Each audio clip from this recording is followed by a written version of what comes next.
हाय दोस्तों, मैं हूं हिना और आज हम बात करने वाले हैं एक ऐसे टॉपिक पे जिसका सुनते ही शायद आपको शॉक लगे। The biggest flops of Bollywood in 2025। What went wrong.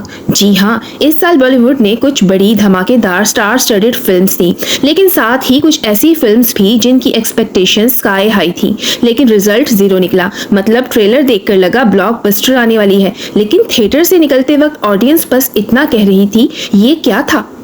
2025 का साल बॉलीवुड के लिए मिक्स्ड बैग रहा। कहीं सुपर हिट्स आए जो दिल जीत गए, तो कहीं बड़े बैनर्स और बड़े स्टार्स फेल हो गए। इस वीडियो में हम बात करेंगे उन्हीं फ्लॉप्स के बारे में, लेकिन सिर्फ नाम लेने के लिए नहीं, बल्कि जेन्युइनली समझने के लिए क्या गलत हुआ, कहाँ चीजें स्लिप कर गई और ऑडियंस ने रिजेक्ट क्यों किया। क्योंकि जब एक फिल्म फ्लॉप होती है, उसके पीछे सिर्फ बॉक्स ऑफिस नंबर नहीं होते, एक पूरी जर्नी होती है जहाँ कुछ ना कुछ कहीं मिस फायर हुआ होता है।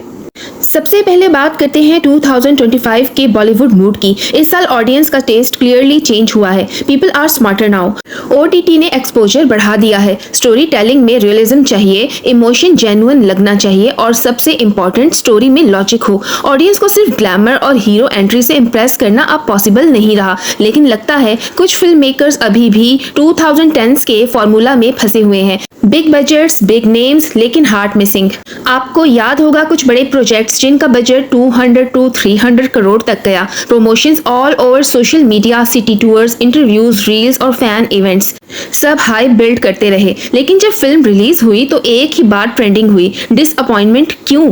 क्योंकि एक स्ट्रॉन्ग ट्रेलर बनाना इजी है, लेकिन एक इंगेजिंग फिल्म बनाना मुश्किल। ट्रेलर में बेस्ट सीन्स डाल दिए, डायलॉग्स ओवर एडिटेड और फिल्म में बचा ही क्या, ऑडियंस थिएटर जाके बोर हो गई। और यहाँ एक और इंटरेस्टिंग चीज है, 2025 में बॉलीवुड में एक पैटर्न दिख रहा है। स्टार्स तो बड़े हैं, लेकिन उनके कैरेक्टर्स बिलीवेबल नहीं लगते। अब किसी सुपरस्टार को एक इमोशनल मिडिल क्लास आदमी बना दो या एक एक्शन हीरो को फोर्स्ड कॉमेडी करवा दो, ऑडियंस तुरंत पकड़ लेती है कि रोल फिट नहीं हो रहा। और जब कैरेक्टर और एक्टर में डिस्कनेक्ट हो तो फिल्म ऑटोमेटिकली वीक लगती है।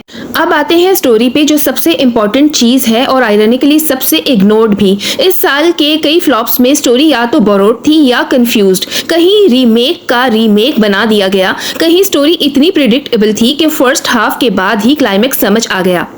ऑडियंस को लगता है यार पैसा वेस्ट कर दिया, और जब एक बार ये फीलिंग आती है, वर्ड ऑफ माउथ सीधा नेगेटिव हो जाता है। पहले वीकेंड के बाद फिल्म का शो खाली रह जाता है। एडिटिंग और पेसिंग भी एक मेजर प्रॉब्लम रही। कई फिल्म्स शुरू स्ट्रॉन्ग होती हैं, लेकिन सेकंड हाफ में ड्रैग कर जाती हैं। इमोशंस फ्लैट हो जाते हैं और बैकग्राउंड म्यूजिक से आर्टिफिशियली पुश दिया जाता है। But it doesn't work. Viewers notice everything now. उनको ओवर ड्रामा नहीं चाहिए, उनको कनेक्शन चाहिए, डायलॉग नेचुरल लगने चाहिए, स्टोरी स्मूथ होनी चाहिए और सबसे जरूरी फिल्म ऑनेस्ट फील होनी चाहिए। अब सोचो, जब आप एक 200 करोड़ की फिल्म बनाते हो और उस पे ऑडियंस कह दे टाइम वेस्ट, तो प्रोड्यूसर्स का क्या हाल होता होगा। लेकिन ऑनेस्टली फॉल्ट उनका भी है। प्रमोशंस के दौरान जब आप अनरियलिस्टिक एक्सपेक्टेशंस सेट कर देते हो, जब हर इंटरव्यू में कहते हो ये फिल्म सब रिकॉर्ड्स तोड़ देगी, तो ऑडियंस ऑटोमेटिकली हाइप में आती है। और जब वो डिलीवर नहीं होता, बैकलैश ट्रेस होता है। सिंपल फॉर्मूला है, over promise, under deliver, result flop. कुछ फिल्म्स ने तो विजुअल ग्रैंडर दिखाया, लेकिन सोल मिसिंग थी। मतलब विजुअल्स अच्छे थे, लेकिन कहानी में दम नहीं था। एक्शन सीन्स इंप्रेसिव थे, लेकिन मोटिव वीक। और जब ऑडियंस दिल से कनेक्ट नहीं करती, तो फिल्म का कोई मतलब नहीं बनता। एक सिंपल स्टोरी भी चल सकती है अगर इमोशन जेन्युइन हो, लेकिन जब इमोशन आर्टिफिशियल लगता है तो कोई भी बजट बचा नहीं सकता। अब कुछ स्पेसिफिक एग्जांपल्स पे नजर डालें। कुछ बड़े बैनर्स के प्रोजेक्ट आए, बड़े स्टार्स, मैसिव सेट्स, लेकिन फिर भी रिस्पॉन्स कोल्ड। क्रिटिक्स ने लिखा कंफ्यूज्ड राइटिंग, ऑडियंस ने बोला स्टाइल ज्यादा, सब्सटेंस कम। एक फिल्म थी जिसमें मेकर्स ने सोचा एक एक्सपेरिमेंटल कॉन्सेप्ट चलेगा, लेकिन उसका एग्जीक्यूशन इतना मेसी था कि लोग हाफ वे थिएटर छोड़ के निकल गए। एक और दूसरी फिल्म थी जिसमें इतने सारे सब प्लॉट्स डाल दिए कि मेन स्टोरी ही खो गई। मतलब हर एक्टर को एक इमोशनल ट्रैक दे दिया और एंड में सब कुछ रश करके क्लोज कर दिया। Result zero impact.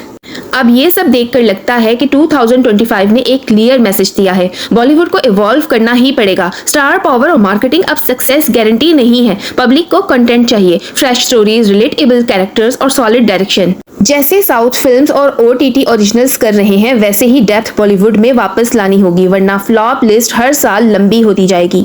मुझे लगता है फिल्म मेकर्स को थोड़ा रियलिटी चेक लेना चाहिए। पहले स्क्रिप्ट परफेक्ट करो, फिर स्टार कास्ट लो, स्टोरी को टेस्ट स्क्रीनिंग कराओ, फीडबैक लो, रीराइटिंग करो और नेक्स्ट फिल्म मेकिंग ऑडियंस तक दिल से पहुंचती है। ओवर कॉन्फिडेंस और ईगो से सिर्फ लॉस होता है। एक फिल्म के फ्लॉप होने का मतलब सिर्फ पैसा नहीं, एक पूरी टीम का सपना टूटना भी होता है। लेकिन अगर लर्निंग मिले तो वो फ्लॉप एक्चुअली एक लेसन बन सकती है।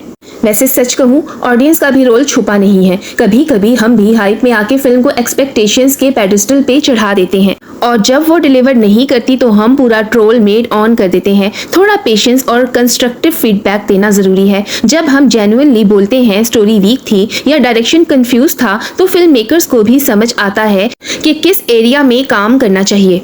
तो दोस्तों, अगर आप नोटिस करें तो 2025 का बॉलीवुड एक ट्रांजिशन फेज में है। फ्लॉप्स ने हमें सिखाया है कि ऑडियंस को अब सिर्फ हीरो नहीं, कहानी चाहिए। उनको रिलेटेबल कैरेक्टर्स चाहिए, फ्रेश डायलॉग्स चाहिए और ऑनेस्टी चाहिए। जब तक मेकर्स ये समझ नहीं पाएंगे, तब तक हर साल कुछ बड़े फ्लॉप्स आते रहेंगे। लेकिन हाँ, पॉजिटिव साइड ये है कि इस ईयर के फ्लॉप्स ने इंडस्ट्री को एक मिरर दिखाया है। हर फेलियर एक रिमाइंडर है कि क्रिएटिविटी, ओरिजिनलिटी और स्टोरी टेलिंग ही बॉलीवुड का फ्यूचर है। सो मे बी नेक्स्ट ईयर हम कुछ ऐसे प्रोजेक्ट्स देखें जो कंटेंट पे जीते, ना कि सिर्फ हाइप पे। तो दोस्तों, ये था मेरा honest review and analysis on the biggest flops of Bollywood in 2025। What went wrong. अगर आपको ये वीडियो पसंद आई हो तो एक लाइक जरूर देना। कमेंट में बताना कि आपके हिसाब से 2025 की सबसे डिसअपॉइंटिंग फिल्म कौन सी थी। और अगर आप नए हो तो सब्सक्राइब कर लो, क्योंकि हम लाते रहते हैं ऐसे ही रियल और ऑनेस्ट मूवी डिस्कशंस। मैं मिलती हूँ आपसे नेक्स्ट वीडियो में एक नई कहानी, एक नए रिव्यू के साथ। तब तक के लिए खुश रहो, मूवीज देखते रहो और सिनेमा से प्यार करते रहो। Bye bye.